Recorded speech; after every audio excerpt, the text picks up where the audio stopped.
Welcome to Wealth Strategies Unleashed. I'm Robert Gilliland, and this is Mike Alexander. Hey, so happy to have you with us. This week's podcast, to be real honest, I'm just kind of, what you got?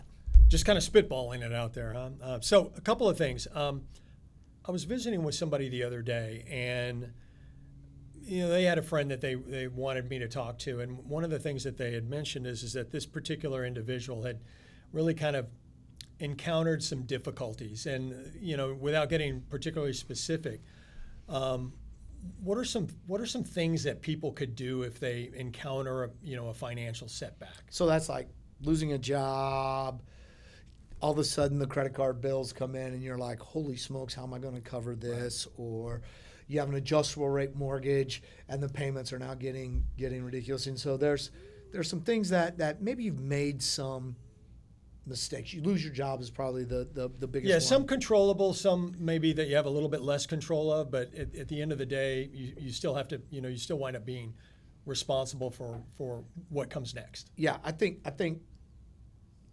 the best way to recover is to first identify what the problem is and be, okay, I have this issue that I've got to address, right? And whether it's cash flow or where it is, once you are very, very clear of exactly what it is and what the problem is, then you can go and attack it. It's completely different if you just kind of ignore what the cause of that is inside there. So I think you've got to do that.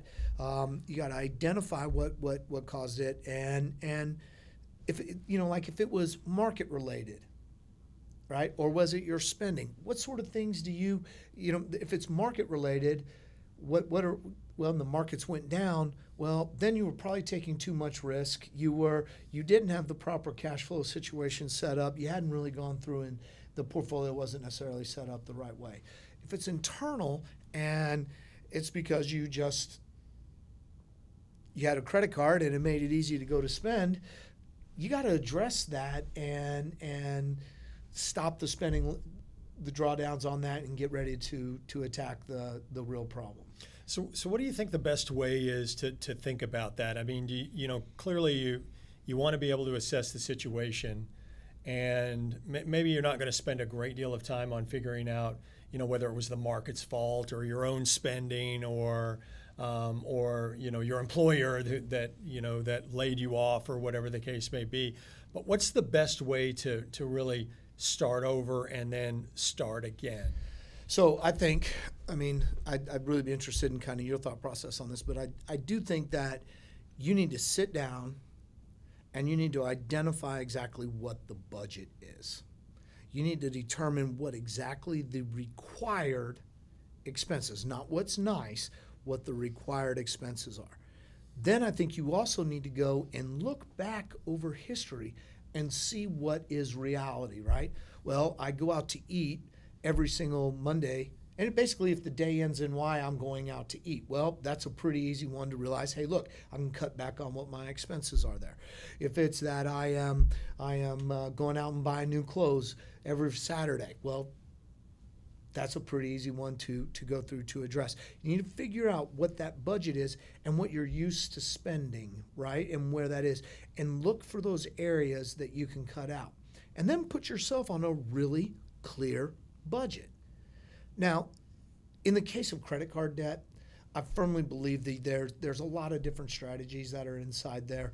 One of them that a lot of people talk about is find the one with the highest balance.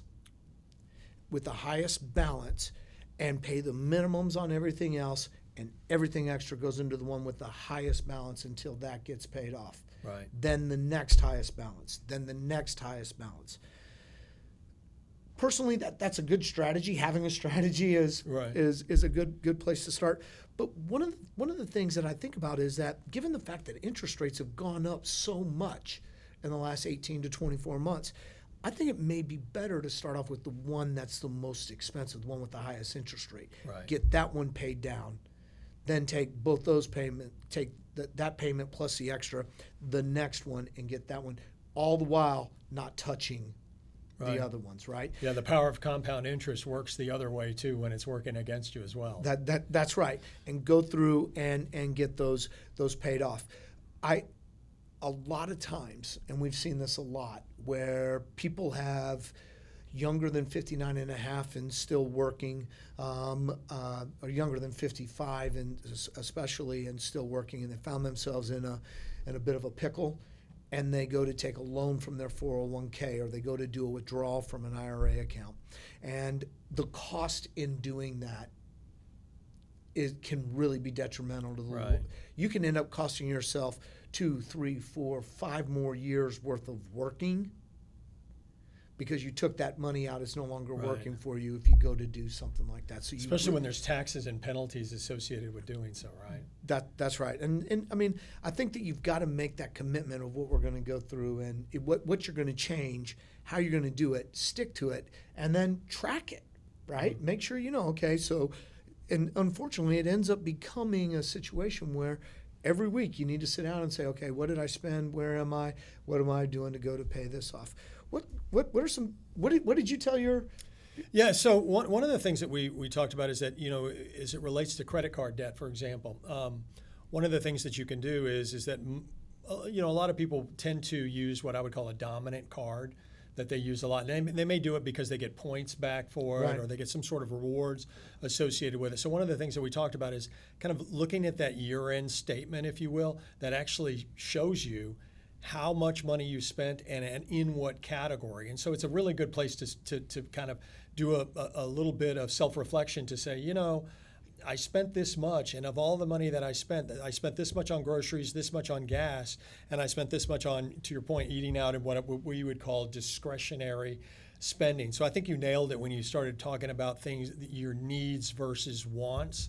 And I think the wants are in that discretionary bucket, if you will, that you should have or hopefully have a bit more control over where you spend there. And so that was just a good place to start to say, wow, I really hadn't realized that I'd been spending this much on all of these various items. And so that's a good place to start. So one thing I would say about that, and I think that this is vital because when you're a wealth manager, you end up having a lot of conversations with clients about a lot of things. If you're a married couple and you guys manage the money together, I think if you're going to go and do that, you really have to do it from a standpoint of it's a we, not a me or a you, because it's all too easy to go and look at where it says you spent X number of dollars on clothes, and you automatically make the assumption that the other person's buying all the clothes. Because you're not necessarily going through and saying, oh, well, really, I bought a whole bunch of new fishing clothes and a whole bunch of new hunting clothes and a whole bunch of new golf clothes.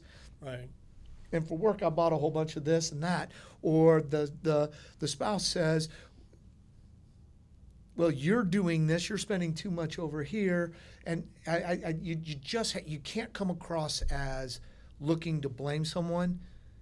When if it's a married couple, you both have to accept responsibility and come from a It's plan. funny that you say that. I just saw a program the other day where I think they were talking about decorating a house or something like that, and the husband said something along the lines to the wife of, "I don't mind spending money, as long as it's on me," kind of scenario. And I don't think it went over particularly well. That he's Didn't not go real bright. particularly well. Not real bright, no. One thing I think also that when you have that financial setback, one of the things, and you and I were just talking about this not too long ago, that it does make sense to go through and review what's essential and what's not, right? Do you have subscriptions that you're paying $14.95 a month or $60 a month and you're not really using and they're not something that help? Can you cut back on some of those things? Can you go through and look at your required expenses? Are there ways that you can reduce and reduce those and make it so that cash flow, so that you can go and get that savings built back up? I think one of the things that's vitally important is when you're talking about financial setbacks is planning for them in advance. Mm-hmm. Depending on job security, 3 to 6 months worth of living expenses is plenty to have off on the side. That should give you the ability to take care of most financial setbacks. Right. But So someone going to go and do that. Clearly, you want to make sure that it's doing something. You don't want any risk with it, right? So you're looking at money markets, things like that. What other advice would you give to someone that's? Yeah, I think it always starts with just take control over the things that you can control, and the rest you really can't worry about. And I think one of the things that happens anytime, people encounter some financial difficulty is they start thinking of, all right, whose fault is all of this? And they spend a lot of time thinking about that. And then the second part they start thinking about is, the kind of the what am I going to do type scenario. And I think you kind of realize that there's only a handful of things that you can control and the rest you can't.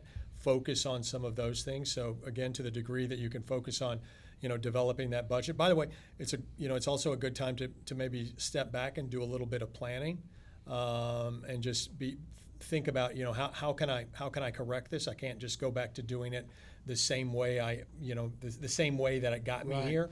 There are situations when somebody, for example, loses a job where, maybe it's not really expected. And that's kind of to your point where you talk about having that emergency fund. The more you make, maybe the larger you want your emergency fund to be. And the reason for that is because, if you're earning a really high wage, it can be very difficult to replace that in certain environments. And so you just want to make sure that you're as prepared as you possibly can be. I think the key and what your point is, and I think this goes to, even if this applies across the board, and especially when it's investment related, right? An investment related setback, is don't be emotional, right? Sometimes it's best not to, specifically around investments, not believe that you're smarter than the rest of the market, and make poor decisions, whether that's getting out or getting in, making sure that are doubling up your position, making sure that you're not emotional about those decisions, and get prepared to don't drive with your eyes on the rearview mirror. Drive looking forward about what it's going to be like, and be focused on getting your budget, getting your discretionary expenses, get those debts paid down. When it's all done with a plan, you're going to feel much better. Yeah, market-related ones, Robert, are among, they're sometimes emotionally some of the more difficult ones to take. I think the kind of to your point, you never want to be a forced seller. So I think it comes back to portfolio construction and the way you think about managing risk within a portfolio is you don't want to be the person who has to sell when things are really, really difficult. You'd much rather be a buyer in those types of environments. So it's really making sure that you recognize markets are going to go up, they're going to go down.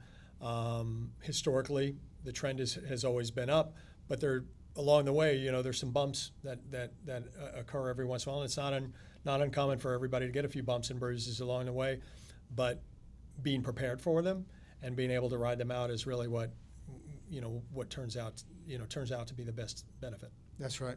Well, being prepared, that's the key. Having a plan and not making emotional decisions. Just want to say thank you for joining us in this week's Wealth Strategies Unleashed. Wealth Strategies Unleashed. I'll say that 3 more times. And we look forward to seeing you next week. Appreciate it. See you then.